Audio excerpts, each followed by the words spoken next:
রাসূলুল্লাহ সাল্লাল্লাহু আলাইহি ওয়াসাল্লাম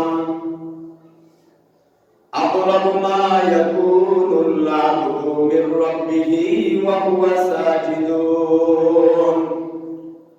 আল্লাহ তাআলার প্রিয় হাবিব জনাবে হুজুরে পুরনুর সাল্লাল্লাহু আলাইহি ওয়াসাল্লাম বলেছেন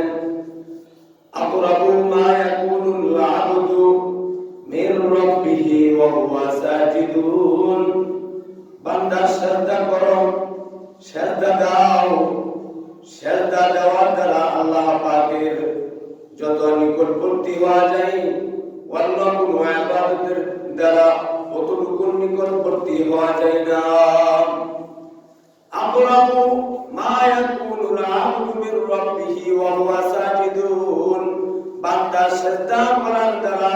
আল্লাহ তাআলার নিকটবর্তী হয়ে যায় হুজুর আকরাম সাল্লাল্লাহু আলাইহি ওয়াসাল্লাম এইজন্যই বলেছেন মুমিনের জন্য আল্লাহ পাকের দিদারের মাধ্যম হলো সালাত আর এইজন্যই সালাতকে বলা হয়েছে আল্লাহ পাকের দিদারের মাধ্যম। এইজন্য যারা নামাজ পড়ে নামাজের মধ্যে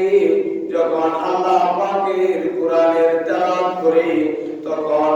তারা যদি এরকম আল্লাহ তাআলাকে সিজদা দেওয়ার জন্য দুনিয়ার অন্য কোনো উদ্দেশ্য এখানে থাকে না, ব্যস্ততা থাকে না, জরুরত থাকে না, দিনের মধ্যে শুধু থাকে আমাকে তো আল্লাহ তাআলা দেখতেছেন। আল্লাহ ওয়ালা বলেন বান্দার খেয়াল এমন থাকা চাই যদি বান্দা নামাজে দাঁড়ায় তখন বান্দা মনে মনে চিন্তা করবে আমার আল্লাহ আমাকে দেখতেছেন, আমি যদিও আমার এই চক্ষু দ্বারা আল্লাহকে দেখতে পাচ্ছি না কিন্তু আমি না দেখলে কি হবে,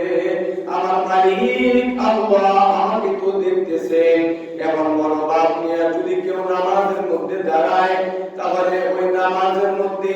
মন যদি অন্যদিকেও চলে যায় পরক্ষণে চিন্তা আসবে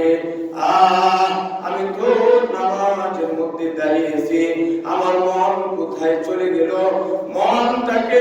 ওই দিক থেকে ঘুরিয়ে আবার যখন নামাজের মধ্যে আমি এনে নেব